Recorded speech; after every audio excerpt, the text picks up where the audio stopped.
ECL Mugma क्षेत्र अंतर्गत लक्खी माता कोलियरी में शुक्रवार की सुबह ईसीएल प्रबंधन तथा यूनियन के बीच जमकर हंगामा हुआ। सुबह के लगभग 11 बजे बीसीकेयू यूनियन के कुछ पदाधिकारी किसी मजदूर के कार्य को लेकर उक्त लक्खी माता कोलियरी के प्रबंधक के साथ वार्ता करने गए थे।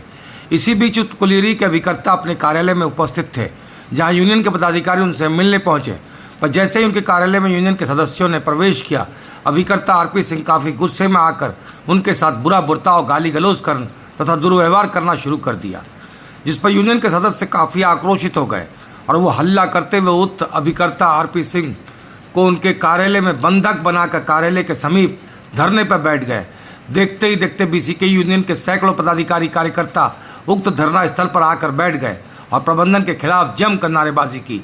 यूनियन के क्षेत्रीय सचिव रामजी यादव ने कहा कि हमारे अध्यक्ष अगरम राम के साथ गाली गलौज दुर्व्यवहार यहाँ के अभिकर्ता आरपी सिंह ने किया है, जिसे यूनियन कभी बर्दाश्त नहीं करेगी और तब तक उक्त कोलियरी के अभिकर्ता आरपी सिंह का यहाँ से तबादला नहीं किया जाता है, तब तक यूनियन पूरे क्षेत्र में काम को ठप कर धरना पर बैठी रहेगी।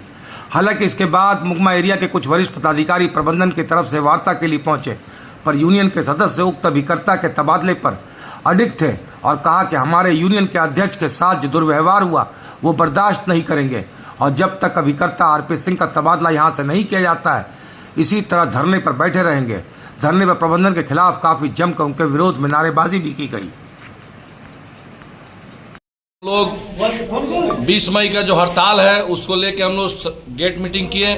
उसी बीच मजदूरों का कुछ समस्या आया, जिसको लेके हम लोगों ने सोचा कि प्रबंधक महोदय से बात किया जाए। प्रबंधक महोदय से हम लोग बात किए, बोले ठीक है हम ऑफिस में आइए। उस ऑफिस में जाने के बाद पता चला कि अभिकर्ता महोदय भी अपना ऑफिस में उपस्थित है, तो हम लोगों ने सोचा कि अभिकर्ता के ऑफिस में ही बैठ के प्रबंधक और अभिकर्ता के सामने ही मजदूरों की समस्या का बात किया गया। हम लोगों ने अंदर जाने के बाद अभिकर्ता महोदय से कहा कि हम लोगों ने बिना सूचना के आपके पास आया है, मजदूरों की कुछ समस्या है, हम लोग आपसे बात करना है। उसी समय उन्होंने पूरा इस तरह से बात किया, हमारे अध्यक्ष महोदय से लगा कि उनकी बाप की कंपनी है, लगा कि इस कंपनी के मालिक है उन्होंने, और हमारे पूरा अध्यक्ष के साथ दुर्व्यवहार किया। पूरा मुगमा एरिया बिहार कोली कामगार के लोगों के साथ बेइज्जत किया, जिसका हम लोग अपमान नहीं कर सकते। हमारा बिहार कोली कामगार का साफ है कि हम लोग स्वाभिमान की लड़ाई में कभी पीछे नहीं हटते। सबसे पहले स्वाभिमान चाहिए, उसके बाद कोई मांग चाहिए। तो हम लोग को स्वाभिमान पे ठेस पहुंचा है। जब तक ये अभिकर्ता महोदय सब लोगों के बीच में आके माफी नहीं मांगते हैं, तब तक हम लोग लड़ाई को लड़ते रहेंगे, संघर्ष को आगे बढ़ते रहेंगे और जरूरत पड़ने पे पूरा मुगमा क्षेत्र को हम लोग काम करने में बाधा डालेंगे।